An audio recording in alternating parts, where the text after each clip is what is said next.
Olá, sétimo ano, boa tarde, tudo bom? Aqui nós de novo, né? Olha outra vez aqui. Então, hoje nós vamos falar sobre o vintismo.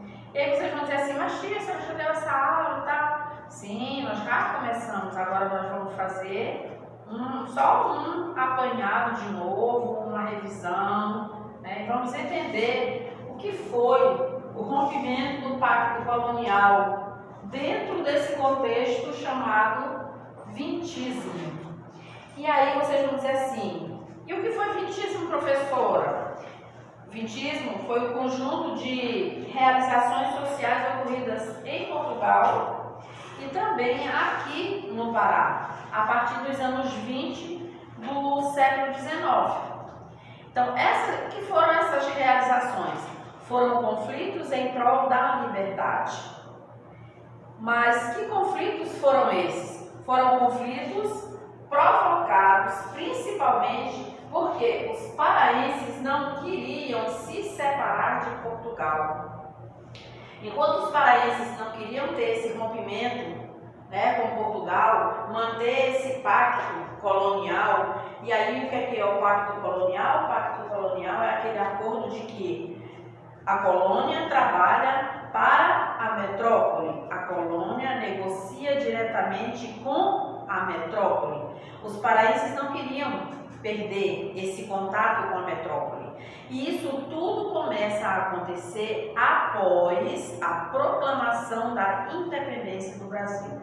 Quando o Brasil começa a entrar nesse processo de se tornar independente de Portugal, em 1822, já com o fico de Dom Pedro, o que vai acontecer? As províncias brasileiras começam a entrar em polvorosa. Eles ficam todos sem saber que medidas tomar, o que fazer, como se comportar diante desse fato. Porque para muitos brasileiros era complicado voltar a ser colônia de Portugal. E nós já sabemos.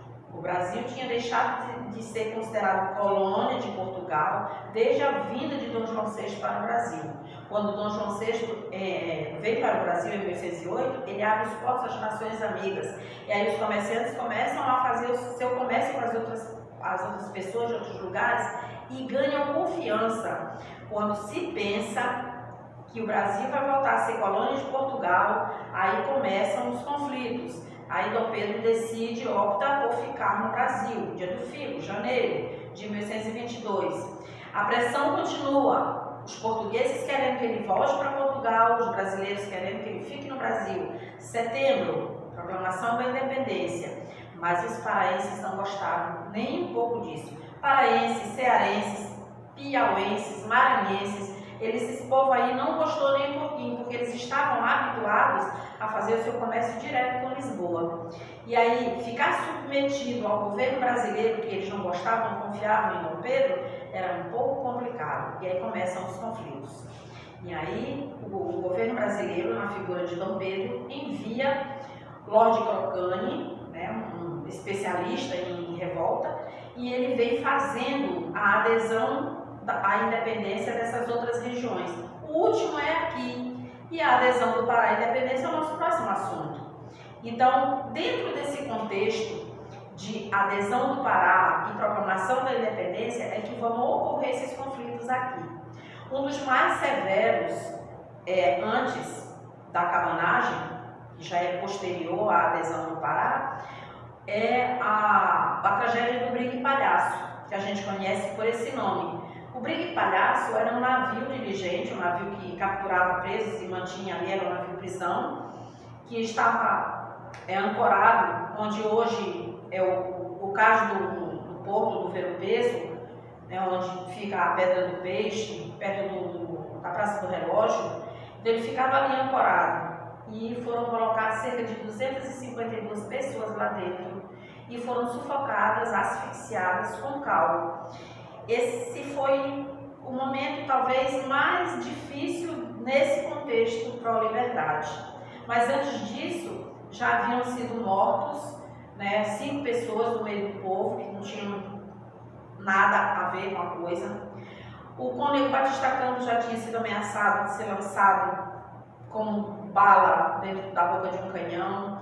Então, abril de 1823, já tinha tido também uma revolução, os militares tomam o poder em Belém. Então, essas aí que são as chamadas realizações, que são os conflitos que ocorreram nesse contexto de vintismo, ou de rompimento do pacto colonial, como a gente já viu o nome do nosso assunto. Então, essas são as principais causas desses acontecimentos que vão acabar gerando a adesão do Pará à independência, e mais tarde os portugueses que moravam no Pará eles também não aceitaram, e que vai acontecer a cabanagem, que também é um assunto que nós vamos ver mais adiante.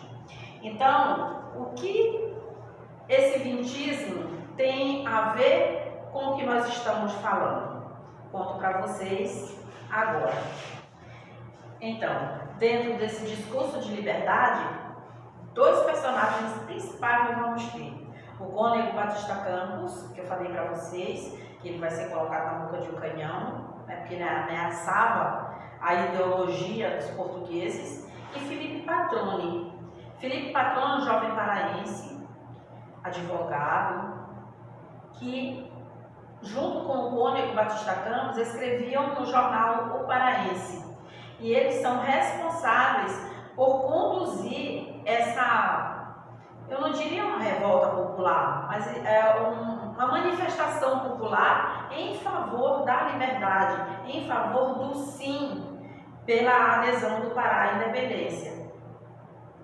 Como a população não vai aceitar, o Cônego Batista Campos vai ser expulso do estado do Pará, vai ser enviado, exilado para outra região. Felipe Patroni vai ser exilado para Portugal, e somente depois, mais tarde, é que eles voltam já no contexto da cabanagem. Eles retornam para Belém e aí vão trabalhar em cima dessa grande crise que ocorreu aqui no Grão-Pará. Uma outra coisa muito importante para ser lembrada é, tanto Felipe Patroni quanto o Cônego Batista Campos, eles eram assim mais esfomeados, né, digamos assim, pela liberdade, porque eles conheciam os pensamentos iluministas. E que pensamentos eram esses? O que é que tem a ver o iluminismo com o vintismo?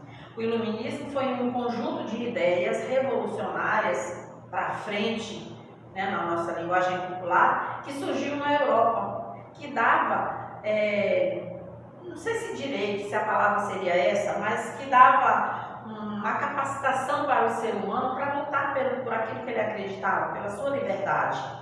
Então, os pensadores, eles sempre olhavam para frente, eles olhavam em prol dos mais carentes, dos mais necessitados, dos escravos, e assim eles iam fazendo isso. E Felipe Patroni e Batista Campos, eles foram grandes incentivadores desses pensamentos aqui no Pará. Fora eles, nós temos vários outros, mas nesse contexto aqui que a gente está falando, eles são os principais. E eles serão os incentivadores da população nesse contexto. Eles vão como que abrir os olhos da população. E aí a gente entra nessa questão aí desse rompimento do pacto colonial. Era necessário acontecer tudo isso para que o Pará ficasse definitivamente livre dos portugueses e se tornasse uma província ligada ao governo brasileiro com Dom Pedro I. Nos vemos no Meet, no Classroom. Um grande abraço para cada um de vocês. Estou morta de saudades.